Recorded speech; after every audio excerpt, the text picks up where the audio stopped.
So, I want to provide you with one of the things that I do in my guided journaling events and just with my own self. It's called an energy check in, right? The first thing you want to do is a body scan. That is where you're really just becoming aware of what's happening. So, on a scale from 1 to 10, how activated does your body feel? That's what you ask yourself first.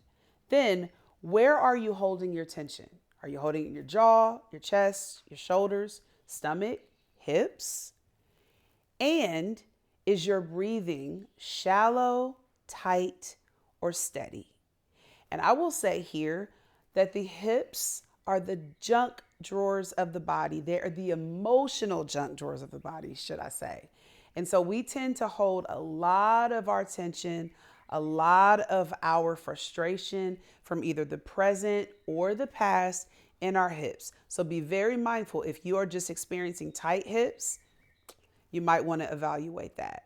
I just want you to notice, sit in it, awareness. Don't try to adjust or fix anything yet, right? The second thing, I want you to start thinking about your emotional climate without overanalyzing anything. What emotion is most present right now? You can print off a feelings wheel. They're very good with helping you come up with those answers. But are you overwhelmed? Are you irritated? Are you steady? Are you numb? Are you anxious, focused, tired, hungry, thirsty, right? Name one word as you kind of tune into where you are emotionally and what is carrying the most energy for you in that moment. The third thing, I want you to then think about your energy allocation. And I want you to ask yourself very honestly, what has taken most of my energy today? I'm not talking about the past, I'm not talking about yesterday, I'm talking about today in this moment. Did I choose to give it or did I do it out of obligation? And am I carrying something that isn't mine?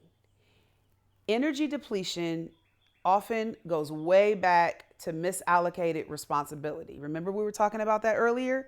Misallocated responsibility is something that you kind of get from other people, not necessarily something that you know was naturally yours. The fourth thing is a boundary check. Yes, I said it, boundaries. I know it's a scary word for some people, but I want you to ask yourself, did I override a need that I had for myself? Did I agree to something that I now resent? Or am I anticipating someone else's reaction? I'll tell you, friends, a lot of times I agree to things. In the beginning, it sounds like a great idea. And then later on, I'm like, why the hell did I agree to that? So this is just a check in, right? Small self abandonments can compound into exhaustion. So we want to make sure that here we are tuning into where your boundaries are and what exactly or where exactly you want them to be. The fifth thing, regulation reset. Now, this should take 30 seconds. Feel free to take more. I want you to drop your shoulders, unclench that jaw, and inhale slowly through your nose for 4. Exhale for 6. And I want you to repeat that twice. Let your nervous system recalibrate. That's very important.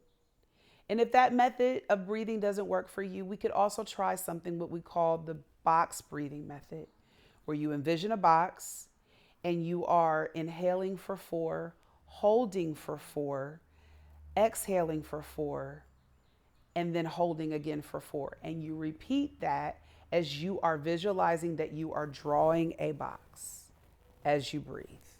And then the sixth and final thing is I want you to pick one adjustment you can make. It doesn't have to be grand, but based on the last 5 things that you've just noticed, do you need rest? Do you need to have a conversation with a friend, a loved one, your partner? And it doesn't have to be a conversation to fix something, but just to talk through your feelings. A boundary. Do you need to move, go out for a walk, silence? Or do you just need nothing and just permission to maintain the space that you're in at that moment. Energy management is not about productivity. It's about alignment. It's about coming back home to yourself. I am Makia Red. If this resonated with you or inspired you in any way, please follow me on Instagram or subscribe to me on YouTube and Substack.